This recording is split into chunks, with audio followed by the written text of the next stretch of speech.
Hello friends, welcome to Vijay. நம்ம நாட்ல எப்பவுமே ஒரு மிகப்பெரிய சொத்து அப்படின்னு பார்த்தீங்கன்னா, நம்மளோட ராணுவ வீரர்கள் தான்.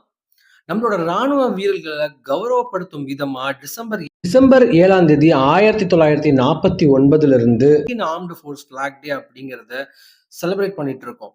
இந்த டைம்ல காயமடைஞ்ச வீரர்கள், அவங்க குடும்பங்கள், மறைந்த வீரர்கள் அப்படிங்கிறவங்க மட்டும் இல்லாம, இன்னைக்கு போராடிட்டு இருக்கிற வீரர்களுக்கும் கௌரவப்படுத்துற விதமா இந்த நாள்ல செலிப்ரேட் பண்ணிட்டு இருக்கோம். இந்த தகவல் அப்படிங்கிறது பார்த்தீங்கன்னா, எங்கிருந்து நீங்க தெரிஞ்சுக்கலாம் அப்படின்னா, மை.gov அப்படின்ற நம்மளோட கவர்ன்மென்ட் சைட் இருக்குங்க. அதுல நீங்க போய் பார்த்து தெரிஞ்சுக்கலாம். அவங்கள சப்போர்ட் பண்ணணும் அப்படின்னு நீங்க ஆசைப்பட்டீங்க அப்படின்னா, கண்டிப்பா நீங்க டொனேட் பண்ணலாம் அவங்களுக்கு. இன்னைக்கு வந்து பார்த்தீங்கன்னா, அமரன் அப்படின்ற ஒரு படம் வந்து ஓடிடில ரிலீஸ் ஆயிருக்கு.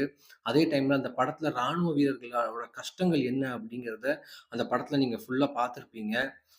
அதெல்லாம் பார்த்து எத்தனையோ பேரு, எத்தனையோ குடும்பங்கள் வந்து பார்த்தீங்கன்னா, அழுதுருக்காங்க. லிட்டரலி ரொம்ப வருத்தப்பட்டுருக்காங்க. இது ஜஸ்ட் சினிமா இல்லங்க. உண்மையான ஹீரோஸ் பத்தி கண்டிப்பா அவங்களுக்கு ஒரு மிகப்பெரிய சல்யூட் அடிக்கணுங்க. ஒரு சல்யூட் மட்டும் பத்தாதுங்க. Thank you so much for வாட்சிங் தி ஷார்ட்ஸ்.